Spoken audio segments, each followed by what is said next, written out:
Assalamualaikum warahmatullahi wabarakatuh. Jumpa lagi dengan Jos Grab Nurseri. Mohon maaf, video ini saya buat malam-malam karena memang sudah jadwalnya aplikasi untuk pupuk pembuahan minggu ketiga. Dan hari ini saya baru sempat aplikasikan. Sebenarnya jadwalnya hari Minggu kemarin. Sekarang hari Senin, terlambat 1 hari, tapi nggak ada masalah. Jadi di minggu pertama kita sudah aplikasikan per 10 liter air 2 sendok makan MKP. Minggu kedua MKP dan boron. Dan ini adalah aplikasi minggu ketiga. Kita akan aplikasikan MKP. Ini yang saya gunakan adalah produk dari Pak Tani ya. MKP. M-nya ini bukan magnesium ya, tapi mono kalium fosfat. Jadi kandungannya di kemasan ini hanya kalium dan fosfat saja. Dengan grade fertilizer kalium 52% dan dengan grade fertilizer fosfat 52%, kaliumnya 34%. Ini MKP-nya. Dan kita akan tambahkan magnesium sulfat atau magnesium oksida plus sulfur yang sering kita sebut MgSO4. Magnesium sulfat atau MgSO4 yang artinya adalah magnesium dan magnesium oksida plus sulfur. Dengan grade fertilizer-nya 16% magnesiumnya dan 13% sulfur. Jadi untuk kawan-kawan yang baru mengenal unsur hara, jadi unsur hara makro itu ada 6, yaitu nitrogen, fosfat, dan kalium, yang kemudian kita sebut sebagai makro primer, sedangkan kalsium, magnesium, dan sulfur adalah makro sekunder. Jadi perbedaannya adalah jika makro primer dibutuhkan tanaman dalam jumlah yang banyak, dan makro sekunder dibutuhkan dalam jumlah yang banyak tapi tidak sebanyak makro primer, yaitu makro primernya adalah nitrogen, fosfat, dan kalium. Makro sekundernya adalah magnesium, sulfur, dan kalsium. Jadi di setiap tanaman seringkali terjadi defisiensi unsur hara makro primer, yaitu nitrogen, fosfat, dan kalium. Di fase ini kita adalah minggu ketiga akan aplikasikan kedua pupuk ini, yaitu MKP dan magnesium. Fungsinya ini adalah, saya ulangi, fungsinya MKP adalah merangsang terjadinya pembungaan dan pembuahan. Dengan tidak kita memberikan unsur N atau nitrogen, maka laju vegetatif sementara waktu terhenti karena kita sedang merubah dari fase vegetatif ke generatif tanaman, supaya tanaman dari fase tumbuh ke fase pembuahan. Magnesium sulfat ini membantu terbentuknya karbohidrat, klorofil, dan perakaran-perakaran baru, serta menghijaukan daun. Di samping itu, ini berfungsi untuk mencegah terjadinya kerontokan bunga dan buah. Magnesium sulfat juga di samping itu meningkatkan kekebalan tanaman atau imunitas tanaman dari patogen. Apa itu patogen? Patogen adalah mikroorganisme parasit. Jadi semacam virus yang menyebabkan infeksi pada tanaman anggur. Dan kadang-kadang seringkali tiba-tiba tanaman juga mati karena terinfeksi. Jadi dengan pemberian magnesium ini, maka tanaman akan menjadi kebal terhadap serangan patogen, atau istilah lainnya mikroorganisme parasit atau virus.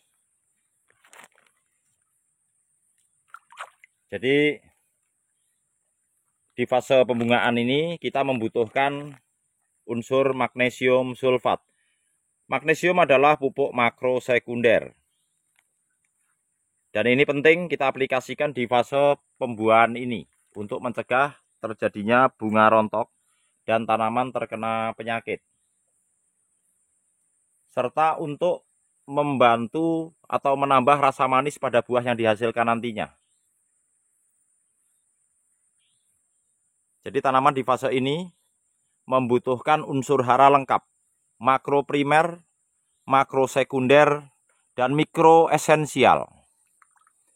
Jadi untuk mikro esensial yang kita aplikasikan adalah boron. Selain boron, kita sudah aplikasikan di tahap vegetatifnya yang juga mengandung mikro esensial melalui NPK Ponska Plus dan sedikit NPK Grower, karena di NPK Grower itu mengandung unsur hara mikro penting atau plus TE.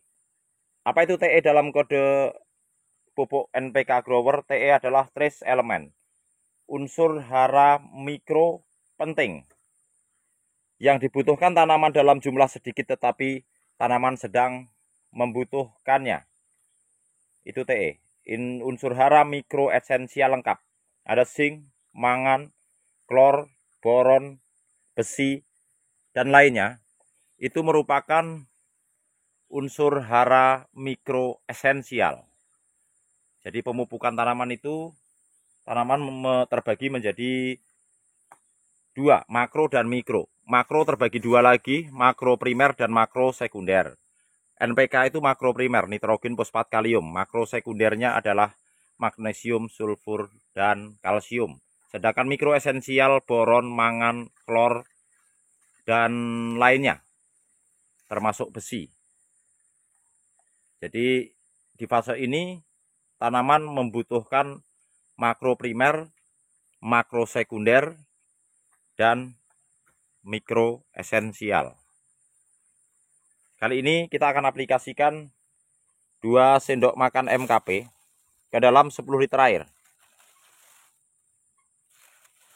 Seperti ini.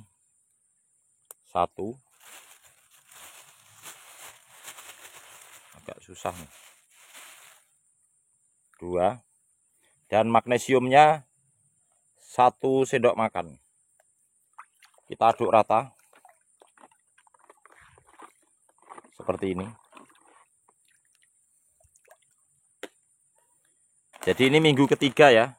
Saya ulangi, minggu pertamanya MKP, minggu keduanya MKP dan boron, minggu ketiganya ini MKP dan magnesium sulfat. Nanti minggu keempat saya akan aplikasikan MKP dan KNO3 putih. Kenapa kita memasukkan KNO3 putih di aplikasi terakhir? Kembali memasukkan unsur nitrogen dalam bentuk nitrat. Nah, ini saya bahas dulu. N pada NPK dan N pada KNO3 berbeda. Sama-sama N, sama-sama nitrogen. Perbedaannya adalah N dalam NPK, kandungan nitrogen dalam NPK berbeda dengan N dalam KNO3. Jadi N dalam KNO3 adalah nitrogen dalam bentuk nitrat. Artinya mudah diserap, lebih mudah diserap oleh tanaman, lebih pada akar ya. Jadi ibarat kita makan, kalau kita artikan N dalam NPK itu nasi, sedangkan N dalam KNO3, nitrogen dalam bentuk nitrat, itu bubur. Jadi lebih mudah diserap, lebih mudah dicerna. Seperti itu. Oke, kita akan aplikasikan. 10 liter air, 2 sendok makan MKP, 1 sendok makan magnesium sulfat untuk 1 pohon.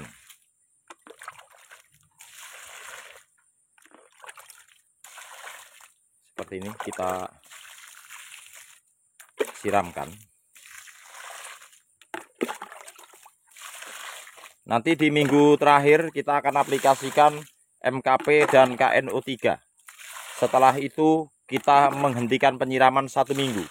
Dan di minggu kelima baru kita melakukan pemangkasan.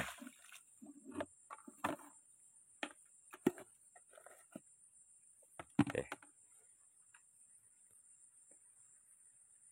Jadi pemupukan 4 kali dalam 1 bulan atau seminggu sekali selalu menggunakan MKP karena kita sedang merubah dari vegetatif ke generatif atau kita memberikan pupuk yang untuk mendukung fase generatif dan merangsang terjadinya pembungaan pada cabang tersier ini setelah kita lakukan pruning atau pangkas pembuahan. Jupiter Origin USA atau Jupiter seedless dengan rambatan sistem trellis double cordon 2 sekunder dengan 32 cabang tersier, sekundernya 7 meter ke kiri dan ke kanan sampai ujung sana. Oke, sekian dulu. Semoga video ini bermanfaat dan menginspirasi. Aplikasi pupuk generatif Jupiter sistem trellis di minggu ketiga. Terima kasih.